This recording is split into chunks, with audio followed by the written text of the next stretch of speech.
What's going on in Psalm 82, and why did Jesus quote it? Hey everybody, I'm Dan McClellan. I'm a scholar of the Bible and religion. And Psalm 82 is one of the Psalms of Asaph. It is a very short psalm, only 8 verses long, but it is very controversial and mythological. It talks about God taking their stand within the divine council, or the council of El, and then judging the other members of the council, culminating in their condemnation to mortality.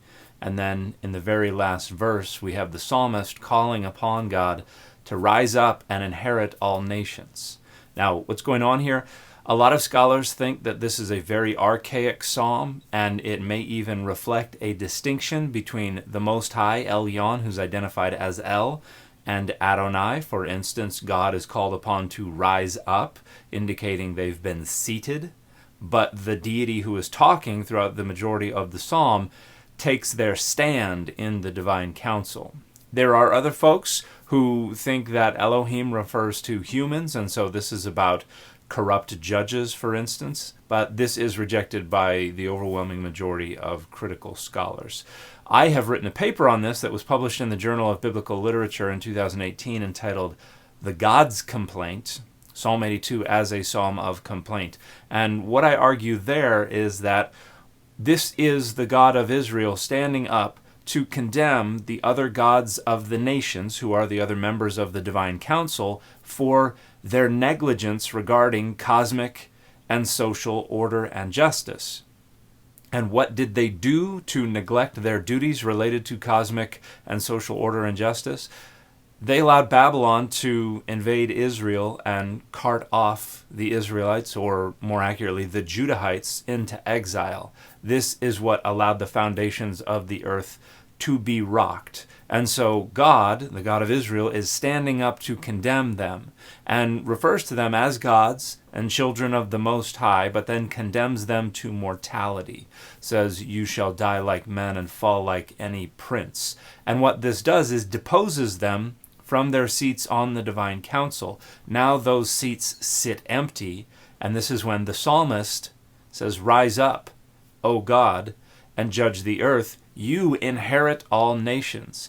And this is a callback to Deuteronomy 32, 8, and 9, where Adonai receives as their inheritance, their share of the inheritance, the nation of Israel. And Israel is referred to as Adonai's inheritance in a few different places in the Hebrew Bible. But the idea here is that now Adonai's purview, their sovereignty, can extend beyond the nation of Israel.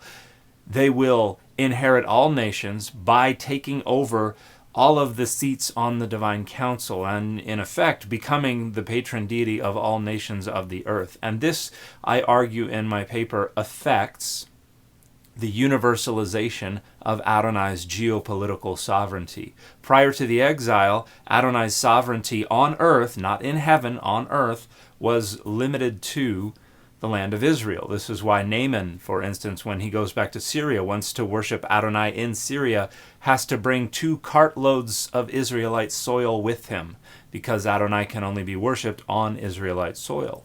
And lest someone say, well, that's a non-Israelite, that's a pagan perspective, it's also David's perspective.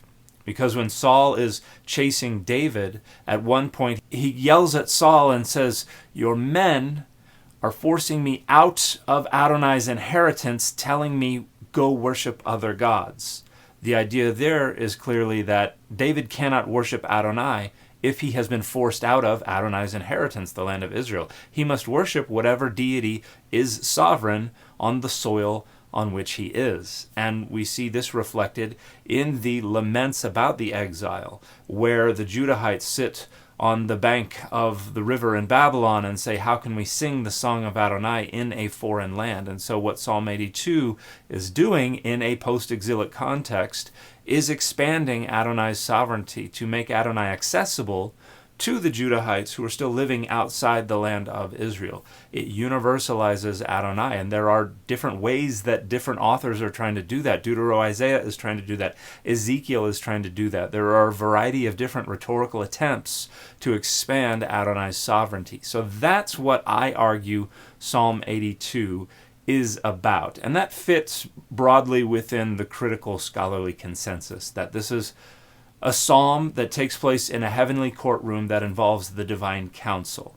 And I date it a little later than most scholars because I don't think that it is distinguishing Adonai and El, and I think it is about Adonai's universalization in the post-exilic period. But why would Jesus quote this psalm in John 10, verses 34 through 36? Well, a couple things to note here. The first thing is that the interpretation of this psalm had changed by the 1st century CE. They no longer had the same worldview that they had in the 6th or 5th centuries BCE. And they're on the other side of the Greco-Roman period, and they're reinterpreting things. And one of the most popular interpretations of Psalm 82 that we see in the early rabbinic literature is the understanding of Psalm 82 as having to do with the reception of the law of Moses on Mount Sinai. The idea there was that the people of Israel are the ones being condemned.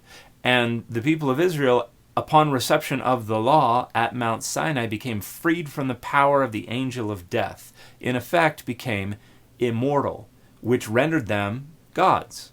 And so, when they sin with the golden calf, that's what brings up Psalm 82. That is where God condemns them, says, "You are gods and children of the Most High, in virtue of having received the law, but you shall die like men and fall like any prince." That is the outcome of their sin with the golden calf. They're condemned back down to mortality. And I think, and there are a lot of scholars who agree with me, that what's going on here is the author of the Gospel of John understands Psalm 82 in that way, and so is going to have Jesus understand it in that way as well. And in John 10, Jesus says, "I and the Father are one." And this is not the Trinity. This is not Jesus saying, "I am God." It's Jesus saying, "I and God have a mutual indwelling." And this mutual indwelling, Jesus prays, will be expanded to his own followers in John 17. And in John 10, when his accusers say, "How can you say that? You're just a human and you're making yourself divine," Jesus quotes Psalm 82, talking about how the folks to whom the word of God came, that would be the law of Moses, were called gods in the scriptures. And this is Psalm 82:6, "You are gods and children of the Most High." And so he's saying, you cannot deny the scriptures' reference to these people as gods and as children of the Most High. So why are you getting on my case when I say I am the Son of God? And the idea there is that participation in divinity can render someone divine. Now, Jesus is not saying I am divine by virtue of reception of the Word. Jesus is claiming to be the very Word itself. But Jesus is using this passage to indicate there is nothing inappropriate about him identifying as the Son of God. There is nothing blasphemous about saying that in light of the fact that the Scriptures refer to other humans as gods and as sons of Elyon, sons of the Most High, because they have received the Word of God. This is the very Word itself standing before them, and so it's not blasphemous for him to identify as the Son of God. So the author of John 10 is having Jesus interpret Psalm 82 according to a later Greco-Roman and Rabbinic Jewish interpretation that understands the gods to be the Israelites at Mount Sinai upon reception of the law of Moses. So in that sense, we have two different ways of understanding Psalm 82, the way the authors and earliest audiences most likely understood it, and the way it was understood in the 1st century CE and later. And these understandings are very different. But that's what's going on in Psalm 82, and that's most likely why Jesus is represented in the Gospel of John as quoting Psalm 82, appealing to the Scriptures' references to humans as becoming gods in defense of his own identification as the Son of God. And the fit for this video has been Venom.